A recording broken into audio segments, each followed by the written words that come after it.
नमस्कार। क्या कभी सोचा है कि हमारे चारों ओर की लगभग हर मोटर एक कह सकते हैं एक जरूरी खामी पर चलती है। जी हाँ, एक ऐसा लैग या पिछड़ना जो सुनने में तो एक कमी लगती है, लेकिन असल में वही उसकी सबसे बड़ी ताकत है। तो आज हम इसी कमाल के रहस्य को समझने वाले हैं। तो सवाल यह है कि आखिर ये गुप्त लैग है क्या जो हमारी दुनिया को पावर दे रहा है। देखिए, ये कोई खराबी नहीं बल्कि इंडक्शन मोटर के डिजाइन का एक बहुत ही शानदार, बहुत ही इंटेलिजेंट हिस्सा है। चलिए इसके पीछे के विज्ञान को परत दर परत खोलते हैं। तो आज हम क्या क्या समझने वाले हैं। सबसे पहले हम जानेंगे कि ये मोटर स्लिप आखिर है क्या। फिर हम देखेंगे कि ये छोटी सी चीज मोटर को ताकत कैसे देती है, ये इतनी जरूरी क्यों है, और असल दुनिया में इसके परफॉर्मेंस पर क्या असर पड़ता है, मतलब पावर से लेकर स्पीड तक, हर चीज पर। तो चलिए सबसे पहले और सबसे जरूरी सवाल से शुरू करते हैं। मोटर स्लिप क्या है? इसे समझने के लिए हमें बस एक चीज पर ध्यान देना है, एक बहुत ही जरूरी अंतर पर।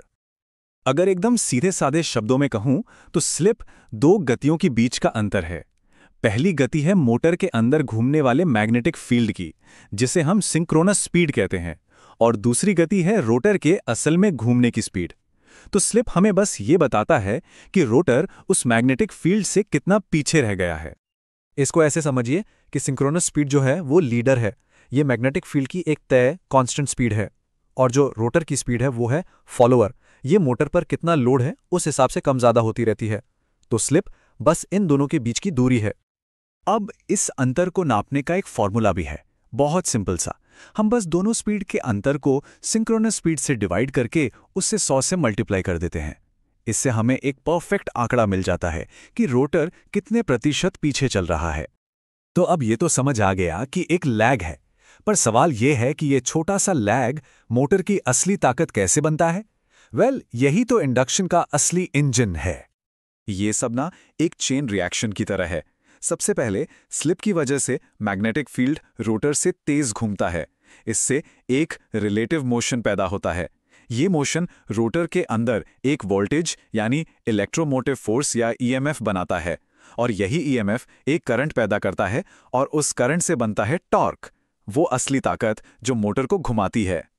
तो यहां सबसे जरूरी बात पता है क्या है? जरा सोचिए, अगर रोटर कभी मैग्नेटिक फील्ड को पकड़ ले, मतलब दोनों की स्पीड बराबर हो जाए, तो स्लिप जीरो हो जाएगी, कोई रिलेटिव मोशन नहीं होगा, कोई ईएमएफ नहीं बनेगा, और नतीजा जीरो टॉर्क, मतलब बिना स्लिप के एक इंडक्शन मोटर चल ही नहीं सकती।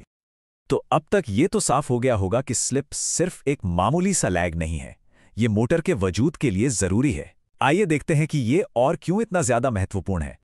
स्लिप सिर्फ टॉर्क ही नहीं बनाती, असल में ये मोटर के स्थिर हिस्से यानी स्टेटर से घूमने वाले हिस्से यानी रोटर तक एनर्जी पहुंचाने का एक जरिया है। इसी की वजह से मोटर एकदम स्मूथ और स्टेबल चलती है, और जब लोड बदलता है तो ये अपनी स्पीड को खुद ब खुद एडजस्ट कर लेती है।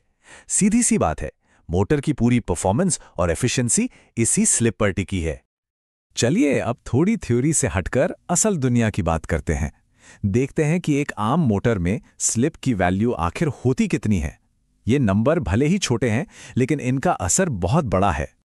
आपको जानकर हैरानी होगी कि ज्यादातर इंडक्शन मोटर्स में नॉर्मल ऑपरेशन के दौरान स्लिप की वैल्यू सिर्फ 1 से 5% के बीच होती है। जी हां, बस इतना सा पिछड़ना ही उसे चलाने के लिए काफी है। और ये स्लिप लोड के हिसाब से बदलती है। देखिए, जब मोटर पर कोई लोड नहीं होता तो स्लिप सिर्फ 1% के आसपास होती है, लेकिन जैसे ही हम मोटर पर पूरा लोड डालते हैं, रोटर थोड़ा धीमा हो जाता है और स्लिप बढ़कर 3 से 5% तक पहुंच जाती है, ताकि उसे जरूरी टॉर्क मिल सके। और यही तो स्लिप की सबसे कमाल की बात है। ये एक ऑटोमेटिक सिस्टम की तरह काम करती है। जैसे ही लोड बढ़ता है, स्लिप अपने आप बढ़ जाती है, ताकि मोटर को ज्यादा टॉर्क मिले और वो अपना काम करती रहे। ये एक शानदार सेल्फ रेगुलेटिंग मैकेनिज्म है। लेकिन जैसा कि कहते हैं, हर अच्छी चीज की एक कीमत होती है। अब हम समझेंगे स्लिप और मोटर की एनर्जी एफिशिएंसी के बीच का रिश्ता, क्योंकि स्लिप की एक कीमत हमें चुकानी पड़ती है। सोचिए, मोटर को जितनी भी पावर दी जाती है, वो सारी की सारी काम में नहीं लगती। ज्यादातर हिस्सा तो मैकेनिकल आउटपुट बन जाता है, लेकिन स्लिप की वजह से कुछ एनर्जी रोटर में गर्मी के रूप में बर्बाद हो जाती है। इसे रोटर कॉपर लॉस कहते हैं, और ये नुकसान सीधे सीधे स्लिप के बढ़ने के साथ बढ़ता है। तो फंडा बहुत सीधा है। जितनी ज़्यादा स्लिप होगी उतना ही ज़्यादा एनर्जी का लॉस होगा और मोटर की एफिशिएंसी उतनी ही कम होती जाएगी। तो चलिए अब हम अपने आखिरी और सबसे मजेदार कॉन्सेप्ट पर आते हैं। वो है स्पीड और टॉर्क का बैलेंस। मतलब स्लिप कैसे मोटर की स्पीड और उसकी घुमाने की ताकत के बीच एक संतुलन बनाती है।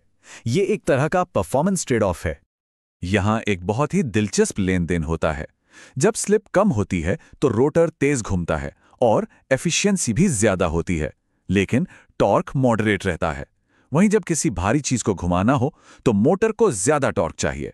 इसके लिए स्लिप को बढ़ाना पड़ता है, लेकिन इसकी कीमत हमें स्पीड और एफिशिएंसी में कमी के तौर पर चुकानी पड़ती है। लेकिन एक बात याद रखने वाली है, ज्यादा स्लिप का मतलब हमेशा ज्यादा टॉर्क नहीं होता। टॉर्क सिर्फ एक खास पॉइंट तक ही बढ़ता है, जिसे ऑप्टिमम स्लिप कहते हैं। यह मोटर का वो स्वीट स्पॉट है जहां वो सबसे ज्यादा टॉर्क देती है। अगर स्लिप इससे भी ज्यादा बढ़ी तो एनर्जी लॉस इतना बढ़ जाता है कि मोटर की परफॉर्मेंस तेजी से गिरने लगती है। तो हम वापस उसी सवाल पर आते हैं जिससे हमने शुरुआत की थी। क्या स्लिप एक जरूरी खामी है या एक शानदार फीचर? खैर, अब हम जानते हैं कि ये कोई कमी नहीं बल्कि एक बेहद इंटेलिजेंट और शानदार डिजाइन है। यही वो गुप्त लैग है जो इंडक्शन मोटर को इतना कुशल, भरोसेमंद और हमारी दुनिया का असली वर्कहॉर्स बनाता है।